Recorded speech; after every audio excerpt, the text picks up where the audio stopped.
Here I'm talking about how, yeah, fake British accent, telling people I have a daughter when I don't, getting naked on camera for no money.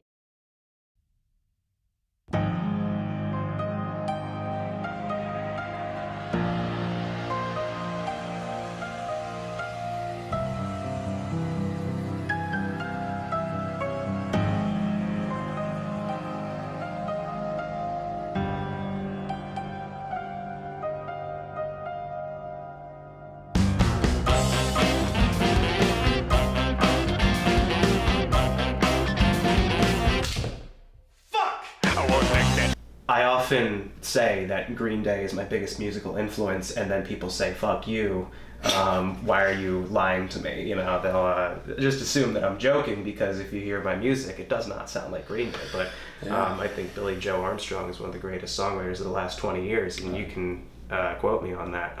He's great. He's got a melodic instinct that just, you know, is unparalleled, if you ask me. And I think his lyricism can be very creative and very laden with imagery, and I think that that's very powerful. He doesn't get a lot of credit as a songwriter because people just see him as like a, you know, a punk rock guy, or not even that, because he started wearing eyeliner and got old. How do you start when you write a song? Like, what is the first thing? You got a blank slate here. How do you create a song? What's the first thing that you do?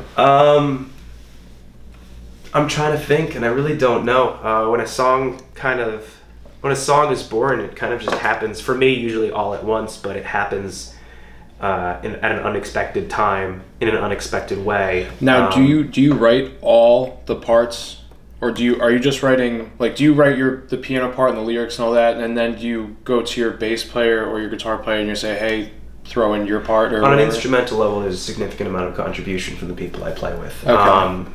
Mike Bottiglieri, my guitarist of the last 3 years, so since the get-go, he's contributed a lot musically, especially just to the way we sound live. You know, when I first started out, I honestly didn't even expect to have electric guitar in any of my songs. I was much more interested in like the anti-folk aspect of singer-songwriter, you know, whatever. When you have a finished song, how do you go about recording? Do you do it yourself? Is there like a studio that you mainly? You know, once again, it's kind of the same sort of answer, and that is like it's all chance. It's all just how the variables in my life coalesce towards one inevitability. Okay. Well, then let's talk your last project. How did you get that all recorded? Did you go? Are you talking about my last live album? My live album or my last studio album? So the studio album. Okay, so Selfish was produced by Kevin Ontrazian from the Dillinger Escape Plan, and the reason is because he heard my first album and saw me performing and was like, I want to do your next record. I got time before I go on an international tour with Dillinger, but it's now or never. And I was like, you know, there's this immense pressure because I had just released my first album 6 months prior to that. Right. 6 months prior to entering the studio, mind you. 3 months prior to him approaching me and saying, let's do another album in 3 months. That's fast. Right. Yeah, and, you know, I had a few extra tunes. You know, I had music laying around. My first album, though, you know, I've heard people say a musician has their whole life to write their first album and then 6 months to write each subsequent one. And that seemed to be the case. And so I cobbled together bits and pieces of the most interesting sounds and lyrical concepts I had explored over the past 6 months to a year that didn't make the final cut of my first album, or had appeared after you know, the lifestyle changes that happened when I first started playing music out. You know, after my first album. Your top song on Spotify is 6 Up 5-0 Cop Out. What does that mean? What is that? We're just really curious. Give me some insight, man. I have no idea what's going on. Have you, I mean, you guys go to festivals. You've never heard the phrase 6 Up passed around? Basically, what I've heard is that people say 6 up will mean there are cops around, watch out with whatever you got. Okay. And 5-0. Right. Now, okay. Makes sense. Basically, a lot of times, the titles of my songs are meant as more of an extension of the song than a label and a name, Right. Cool. an opportunity to sort of sum up or even add to the song. So for 6 Up 5 Cop Out, you know, I like to joke that the song was about all of the times that I've been arrested and deserved it. Well, that leads into the next question that we're going to ask you. Have you ever been arrested? Ah, yes. How many times? I guess twice. 3 Twice? times. For what? What'd you do? What happened? Just drugs. Cool. I've done a lot over the course of the last few years to establish myself as a musician who is very open and I don't know about well, no, not honest. I tell a lot of lies. I've told a lot of lies in interviews, and I'm trying to get better at that. That's cool. Not get better at lying, but get better at avoiding lies. What have you lied about? Nothing so far. Not in this one. Okay. But in a lot of other ones, for a while, I was very, very insistent on the notion that I had a daughter. That's not even like someone asks you a question and you just lie. That's just like you're going into this premeditated. Oh yeah, no, it's always been for entertainment purposes. It's never been, you know, I need to trick these people, right. With the exception of actually, I went on. I got in a spot of trouble for this. I went on WFUV and entered the radio station with a British accent and left with my normal voice because I let some cusses go on the air and then I felt really bad, so I had to be like, listen, I'm not British. I'm not even really British. And you know, I'm like really big on like Andy Kaufman and Eric Andre and Tim and Eric and all those you know, sort of like alternative humor situations, and so I've experimented quite a bit with that, and I still do, but I think my biggest achievement was the daughter thing, because a lot of people still think I have a daughter. But you don't. I do not have a daughter. Clear. And this is the end of that. Listen. America. The 10 people who will watch this. I do not have a daughter. And if anybody says that I do, don't tell them. Why? How did it start? Yeah, how did you start telling people that you have a daughter that you don't have? A couple of years ago, Netflix released this really fun and ended up being popular nostalgia pornography show called Stranger Things, and I grew very attached to 11.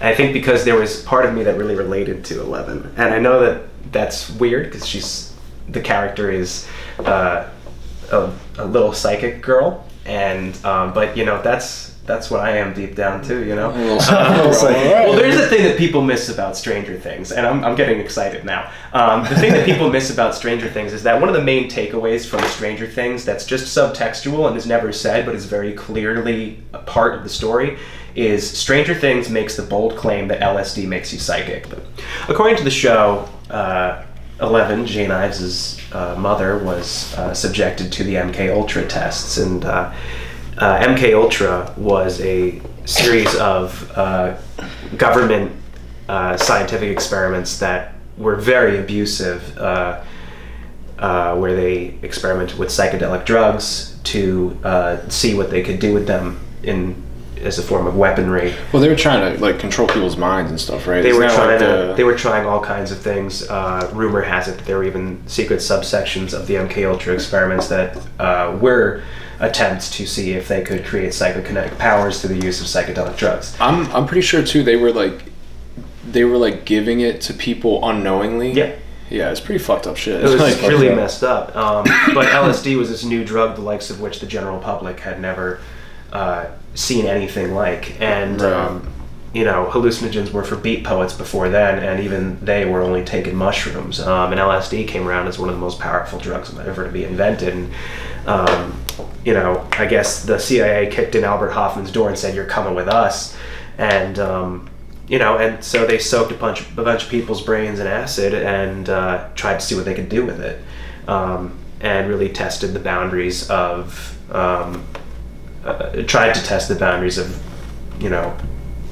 between brain and body and material, mind and material, and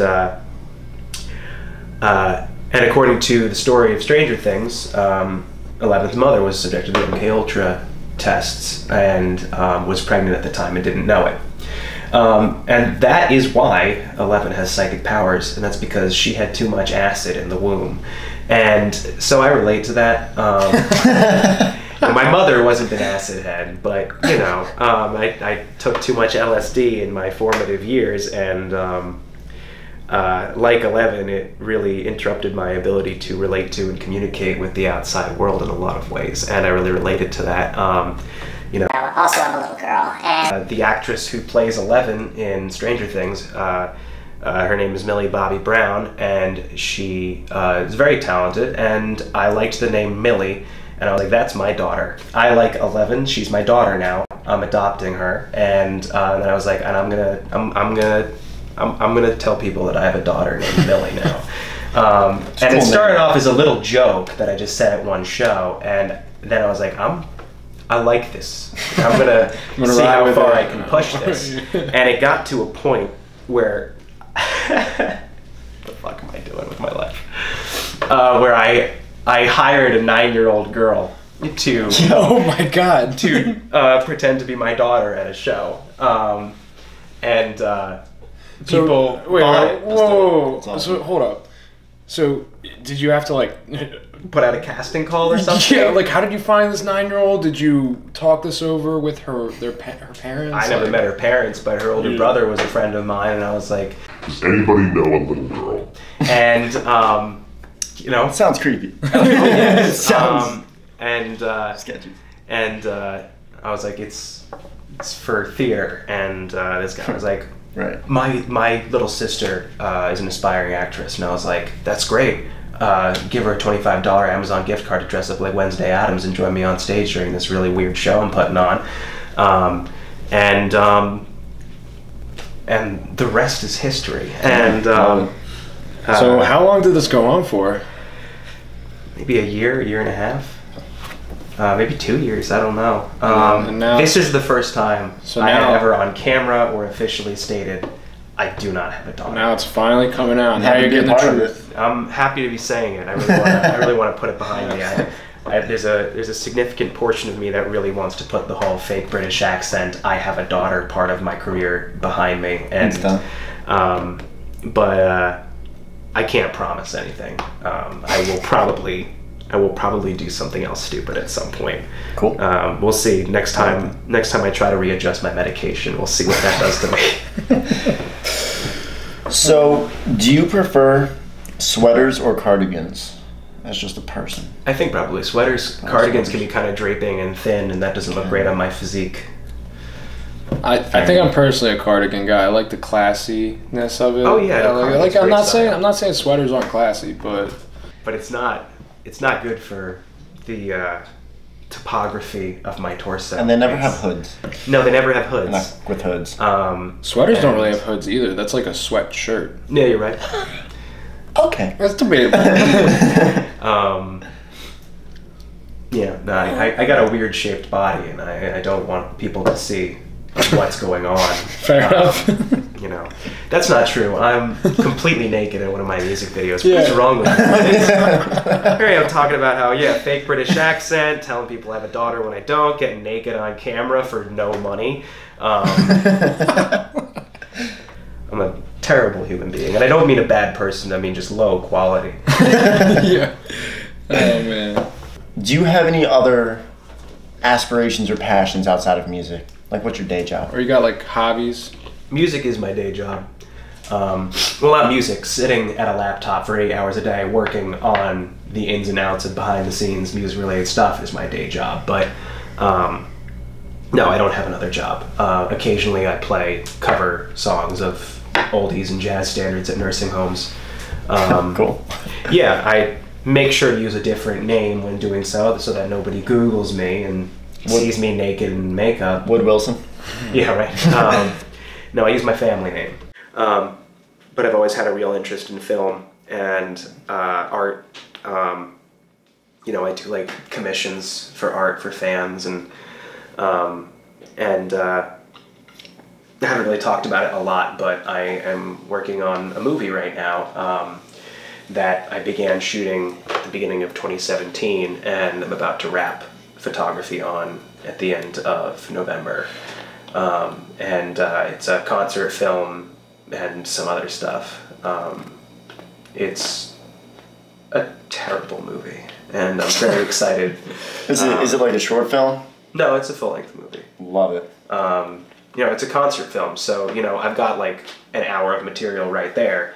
The rest is narrative building and sort of framing device, and it's incoherent and it's absolute nonsense, and I'm really excited to be working on something like that. Well, how are people going to view this? Well, I'm probably going to, in fact, I'm certainly going to do an independently produced. I'm certainly going to do an independently produced premiere event at some point next year, probably next summer. But when it comes down to how people who don't come to the premiere will see the movie, we'll have to see what happens if it, you know, does well on a festival circuit or something, or if I can get it picked up by a streaming service. I guess we'll see. Worst case scenario is it ends on YouTube. Get it? I think we're good for this. Get out of here. Yeah. I need to stand up and fucking stretch my dick. What's wrong with you? I gotta get up and do some Kegels.